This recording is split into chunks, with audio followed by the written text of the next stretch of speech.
It's time to invest with intent on the Welka Wealth Podcast. Join Tiffany Welka each week as she gives you guidance to align your faith, morals, and goals to make your financial plan a true success.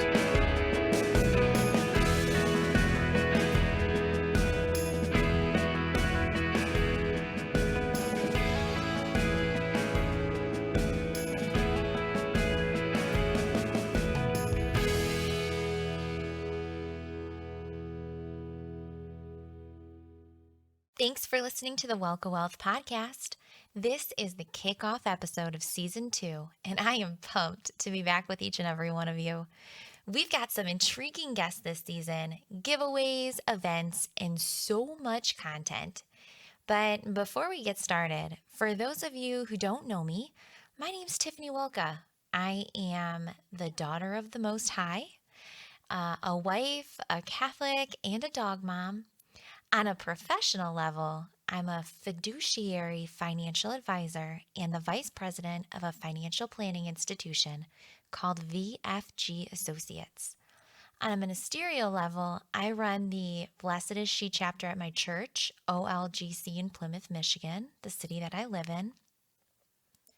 I'm the anchoress for one of the Seven Sisters Apostolic groups at my parish. I'm a team leader on the Marriage and Family Life team and treasurer on the board of directors for PBJ Outreach, Inc. In my spare time, I like to hang out with my family and friends, ride my Peloton, read, and drink cappuccino.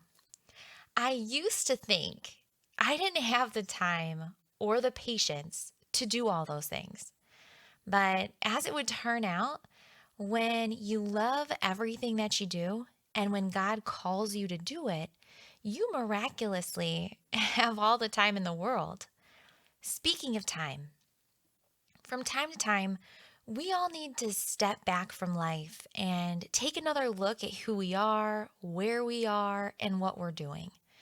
If we don't do this regularly, we tend to get caught up in our own little world, and that can be a dangerous place.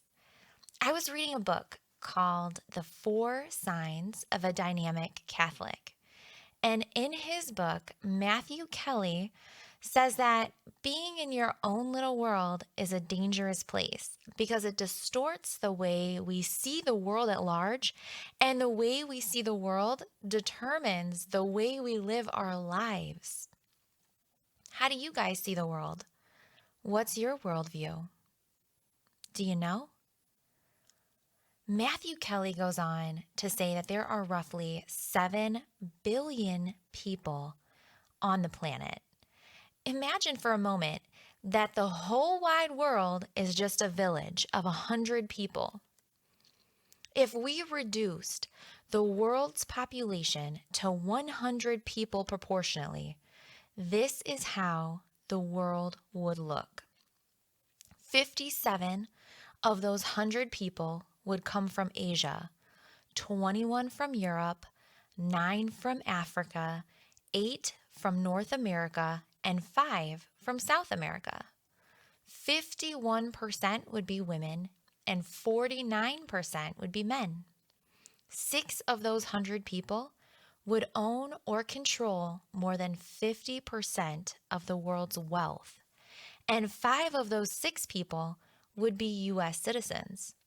1 of those 100 people would have just been born, 1 would be just about to die, and only 1 of those 100 people would have been to college.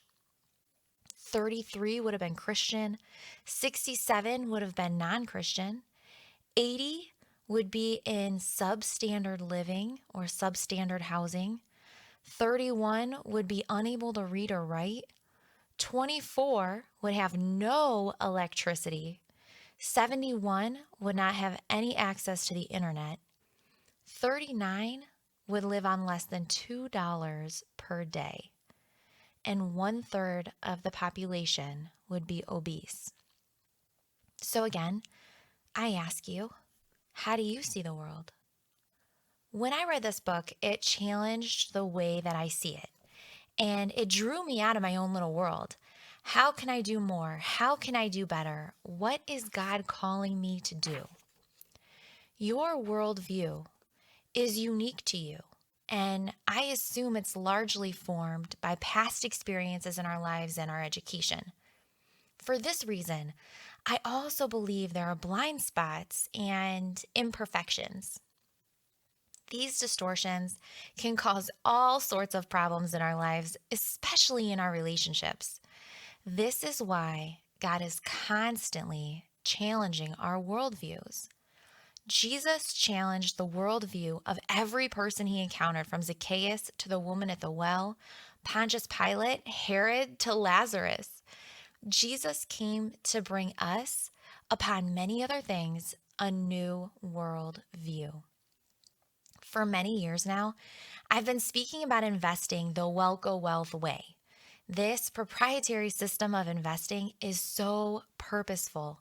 The Welka Wealth way of investing shows you how to invest according to your morals, your beliefs, your standards, what His will is for you and for your money.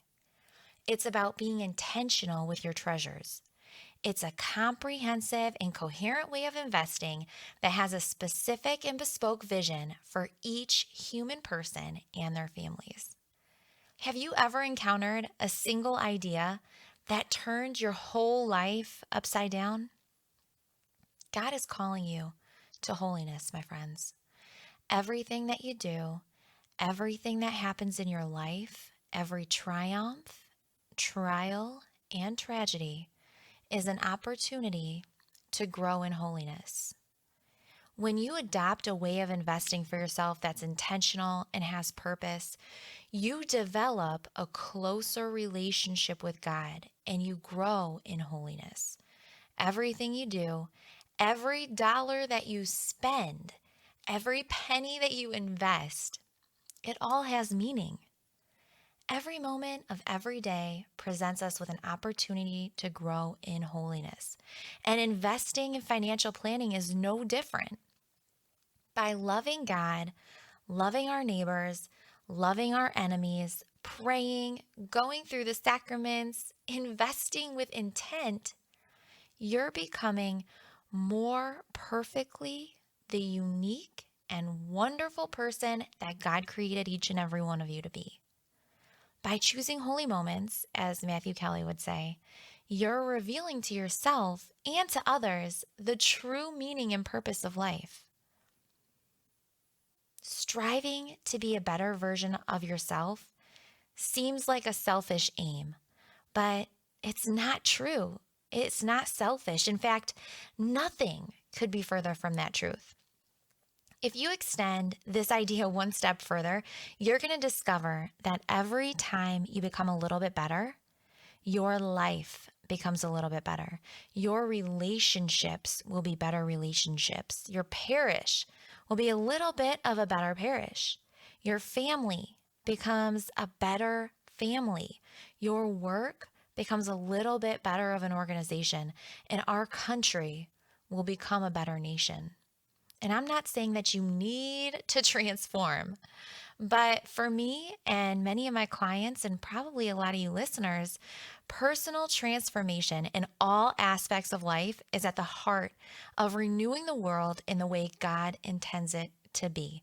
The best thing that you can do for yourself and anyone else is to grow in holiness, to become a better version of yourself in small ways, or as Matthew Kelly would say, in a holy moments.